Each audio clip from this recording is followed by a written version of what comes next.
Allah Taala'nın lütfü və inayəti, mübarək cümə gününün huzuru və bərəkəti hər birinizin üzərinizə olsun. İnşallah ki, bugünkü xutbəmizin mövzusu yaşlılara xidmət etməyin fəzilətləri haqqında olacaqdır. Ümumiyyətlə, yaşlı müsəlmanlar Allah Taala'nın dualarına daha tez qarşılıq verdiyi, ikram və ihsanına nail etdiyi kimsələrdir. Çünki onlar dinimizi, milli mənəvi dəyərlərimizi günümüzə daşıyaraq, sanki keçmişimizlə bizim aramızda bir körpü rolunu oynayırlar. Məhz buna görə də həmin ağsaqqalların ağarmış saçları, bükülmüş belləri bizim cəmiyyətimiz üçün rəhmət və məğfirət vəsiləsi qəbul edilir.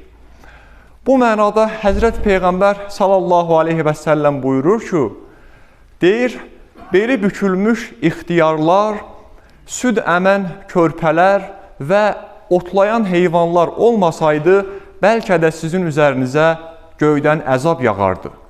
Həqiqətən də baxdığımız zaman, cəmiyyətdə günah işləyən insanların olması, bəlkə də Allahın qəzəbinin üzərimizə gəlməsinə səbəbiyyət verə bilər.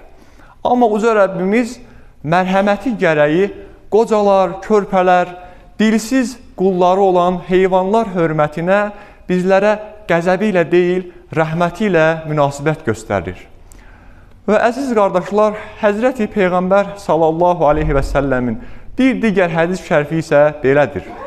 Mübarək Peyğəmbərimiz buyurur ki, zəiflərə və qocalara xüsusi qayğı və diqqət göstərin.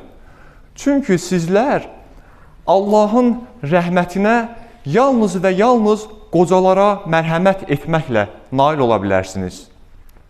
Yəni, bizlər Allahın rəhmətini qazanırıqsa, ilk olaraq, ilk növbədə cəmiyyət içərisində ağsaqqallara, ağbirçəklərə mərhəmət göstərməyimiz lazımdır. Və bu mənada onların duasını almaq bizim üçün həm dünyavi, həm üxrəvi baxımından çox böyük qazanc sayılar.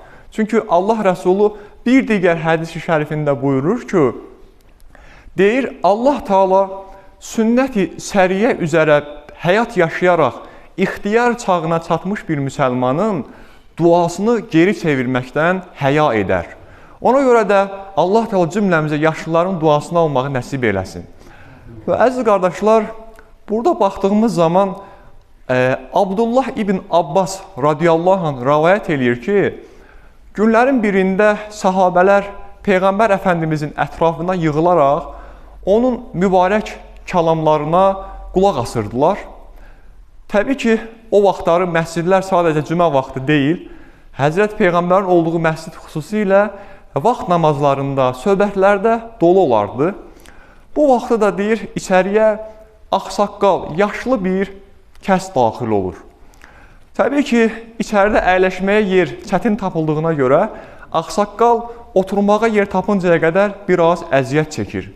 Və orada olan müsəlmanlar da yaşlı kişiyə yer verməkdə ləng davranırlar.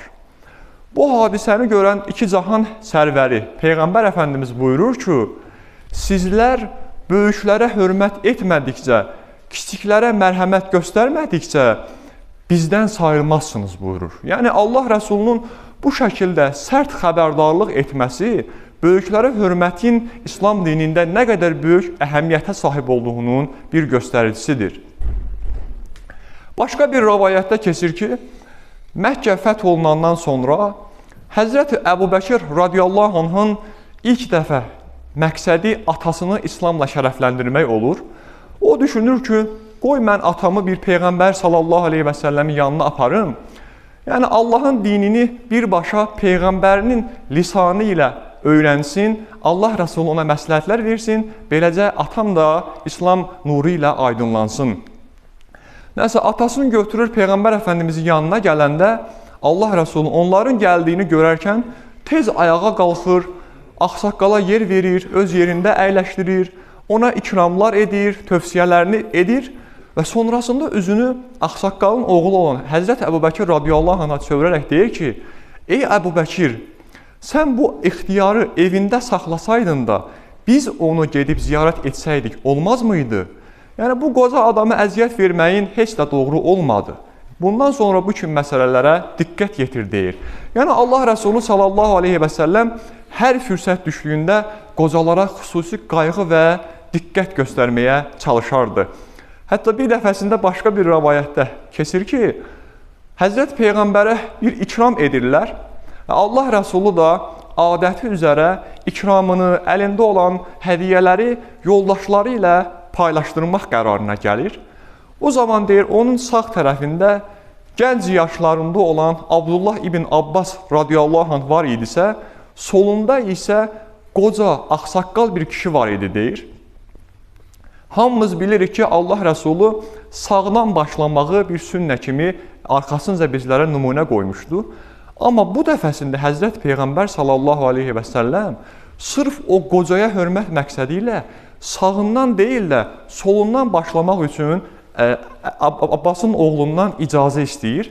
Amma Abdullah radiyallahu anh qayıdır ki, ya Rəsulallah, səndən mənə gələn bir xeyri kimsəyə buraxmaram deyərək Peyğəmbərə izin vermir. Yəni, burada əslində bu rəvayət həm o gəncin qəlbindəki Peyğəmbər sevgisini, həm də Peyğəmbər Əfəndimizin o qocaya olan hörmətini gözlər önünə sərməkdədir. Peyğəmbər sallallahu aleyhi və səlləmin hədis şərəflərinə baxdıqda, burada bizim qarşımıza neçə ibrətlər çıxmaqdadır. Belə ki, Allah Rəsulü buyurur ki, əgər siz imam dayanıb cəmaata namaz qıldırırsınızsa və sizin arxanızdakı cəmaat içərisində ağsaqqallar, zəiflər vardırsa, namazınızı qısa tutun deyir. Namazda qısa surələr oxuyun ki, ağsaqqallar ayaq üstə çox qalıb yorulmasınlar. Çünki onların yorulması Allaha xoş getməz. Bu nümunə ilə Allah Rəsulü özü də namaz qılarkən düz arxasında yaşlılara yer verərmiş. Buyurarmış ki, yaşlı kimsələr mənim arxamda dayansın, gənclər isə hörmət əlaməti olaraq ikinci safda, üçüncü safda yerlərini tutsunlar. Və buyurur ki, 2 nəfər yolla gedərkən bir-biri ilə qarşılaşırsınızsa, gənc olan hörmət əlaməti kimi yaşlıya ilk növbədə salam versin. Yəni, salam vermək yaşı kiçik olanın üzərinə düşən bir öhdəlikdir. Və başqa bir hədisində bizlərə tövsiyə edir ki, 3-4 nəfər cəmaat namazı qılırsınızsa, təbii ki, aradan bir imam seçilməlidir, imam da rəhbərlik etməlidir. Deyir, bu imam seçilərkən ilk öncə elm və təqvaya diqqət edin. Yəni, kimin elmi və təqvası daha çoxdursa, o imam seçilsin. Yox, əgər elminiz və təqvanız təqribən bir-birinə bərabərdirsə, yaş kimdə artıqdırsa deyir, imamınız da o şəxs olsun. Və bu kimi məsələlər Allah Rəsulunun yaşlılara nə qədər böyük hörmət göstərdiyinin bizlərə nümunəsidir. Hətta bir dəfəsində bir döyüş əsnasında Həzrət Peyğəmbər sallallahu aleyhi və səlləm müsəlmanları səfərbərliyə dəvət eləyir, cihad üçün onları təşviq eləyir. Buyurur ki, ey müsəlmanlar, Allah yolunda döyüşməyin vaxt çatmışdır, artıq orduya gəlməyiniz lazımdır. Bir nəfər gənc, dəliqanlı da, imanı coşqun bir halda Həzrət Peyğəmbərə gələrək deyir ki, ya Rəsulallah, mən ana atamı evdə gözü yaşlı qoyaraq sənə gəlmişəm, cihad eləməyə gəlmişəm. Bu sözləri eşidən Həzrət Peyğəmbər təbii ki, o gəncin qəlbindəki Allah sevgisini, cihadın fəzilətini anlamasını bildiyi halda deyir ki, ey gənc, sən çox yanlış bir iş görmüsən. Necə ki, ana atanı, o yaşlı insanları ağladaraq bura gəlmisənsə, eləcə də geri dönərək deyir, bir an öncə onları güldür. Çünki Allahın rızası ana atanın rızasından asılıdırsa, Allahın qəzəbi də birbaşa ana atanın qəzəbinə əlaqəlidir. Bu mənada Quran-ı Kərimdə Uca Rəbbimiz açıq-aşkar bir ayə ilə bizləri öz əmrini iradə eləyir, bəyan eləyir. Buyurur ki, İsra surəsində, əgər valideynlərinizdən biri və ya hər ikisi yaşlılıq dövründə sizin yanınızda olarsa, onlara of belə deməyin, onları töhmətləməyin. Həqiqətən çox belə gözəl bir ayət-i kərimədir. Hətta bir dəfəsində deyir, bir gənc yaşlı anasını belinə mindirərək Kəbəni təvaf etdirir, ona qulluq eləyir, qayğısına qalır. Təvaf əsnasında o həcc ibadətini yerinə yetirərkən Abdullah ibn Ömər radiyallahu anh bunların qarşısına çıxır. Həmin gənc Abdullah radiyallahu anh'a deyir ki, Bəs görürsən mən anama necə qədər qulluq eləyirəm, hətta onu belimə mindirərək bu müqəddəs ibadəti yerinə gətirməsi üçün yardım eləyirəm. Görəsən mən bu yardımlarımla, bu qayğımla anamın mənim üzərimdə olan haqqını ödəyə bilərəmmi? O zaman Abdullah ibn Ömər radiyallahu anh qayıdır ki, deyir, sən anana nə qədər diqqət göstərsən də, ananın səni doğurarkən çəkdiyi bir sancının belə əvəzini verə bilməzsən. Yəni Allah Rəsulü bu mənada buyurur ki, siz deyir, səhradaya qum dənələri qədər o yaşlı ananıza yaxşılıq etsəniz də, ananızın əsla deyir, haqqını ödəyə bilməzsiniz burada. Yəni, əziz qardaşlar, baxdığımız zaman görürük ki, Tirmizidə keçən gözəl bir hədis şərif var. Allah Rəsulü sallallahu aleyhi və səlləm buyurur ki, deyir, kim yaşından dolayı axsakkar bir kimsəyə xidmət eləyərsə, ona yardım, kömək eləyərsə, Allah Taala həmin insana yaşlandığı vaxt kömək edəcək birilərini lütf eləyər. Yəni, bir adam qocaya yardım eləyərsə, həmin adam da qocaldığı vaxt Allah Taala ona yardım edəcək birilərini ortaya çıxarar. Buna görə də başqa bir hədis şərifdə keçir ki, deyir ki, kim qocalara hörmət edərsə, ana atasını hörmət edərsə, Allah Taala bu hörmətin, bu qayğının mükafatını axirətə qalmadan elə dünyadaca verər. Və bunun əksi də vardır. Kim qocalara hörmətsiz yanaşarsa, Allah Taala onun cəzasını axirətə qalmadan bu dünyada verər. Hətta bununla bağlı bir nümunə də vardır ki, bir nəfər nəql eləyir, deyir, mən iş yerimizin yanında ağsaqqal bir qoca var idi, onun gözləri görmürdü. Mən də həmişə o qoca ilə şit zarafatlar eləyərdim, deyir.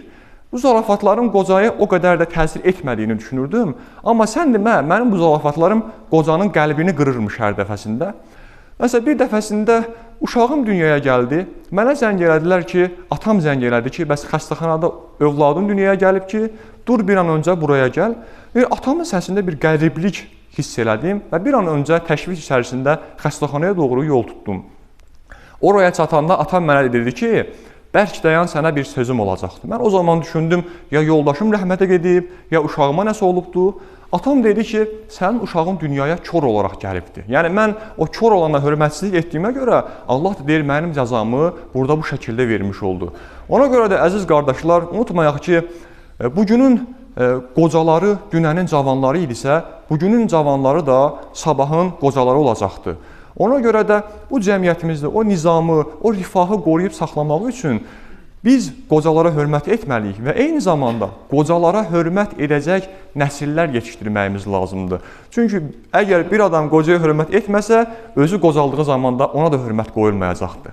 Yəni, dolayısıyla, əziz qardaşlar, qocalıq dövrü insanın bədəninin qocaldığı, amma ruhunun qocalmadığı, kamilləşdiyi bir dövrdür. Qocalıq dövrü insanın bədəninin yorulduğu, ruhunun isə yoğrulduğu bir dövrdür. Yəni, insan kamillik yaşına çatır. Qocalıq dövründə sanki Allah Taala bir rəhməti gərəyi olaraq insana həyatını sorğulaması üçün, həyatını bir gözdən keçirib, mühakimə etməsi üçün bir fürsət vermiş olur. Və bu mənada Peyğəmbər sallallahu aleyhi və səlləm bizlərə gözəl bir tövsiyəsi vardır. Buyurur ki, 5 şey gəlməmişdən qabaq 5 şeyin qiymətini bilin. Birincisi, xəstəlik gəlməmişdən qabaq sağlamlığınızın dəyərini bilin. İş gəlməmişdən qabaq boş vaxtınızı yaxşı dəyərləndirin. Və eyni zamanda qarışıqlıq gəlməmişdən qabaq sabitliyin qədrini bilin. Yəni, biz bugün gözəl bir şəkildə ibadətlərimiz rahat yerinə yetirdiksə, hər zaman bunun şükrünü əda edək ki, Allah həmişə cəmiyyətimizə belə firavanlıq, sabitlik qismət eləsin. Və eyni zamanda deyir, yaşlılıq gəlməmişdən qabaq cavanlığınızın, bir də ölüm gəlməmişdən qabaq həyatınızın qiymətini bilin. Yəni, bugün həyatımızın hər saniyəsi bizim üçün dəyərlidir ki, onu axirət azuqəsinə çevirməyimiz lazımdır. Əziz qardaşlar, sonda Allah Taalaya dua edək ki, necə ki, valideynlərimiz bizə mərhəmət göstərərək, şəfqət göstərərək boya başa çatdırmışdısa, Allah Taala da onlara o şəkildə mərhəmət göstərsin. Allah Taala ağsaqqallarımıza can sağlığı versin, xeyirli, bərəkətli ömürlər qismət eləsin. Və bu dünyadan köçmüş olan, axirət yurduna, qəbir həyatına qədəm qoymuş olan böyüklərimizin də qəbir əzabından, cəhənnəm ateşini mühafizə eləsin. Allah Taala böyüklərimizi, ağsaqqallarımızı, ağ birçəklərimizi bizə çox görməsin. Ələ innə əhsənəl kəlam.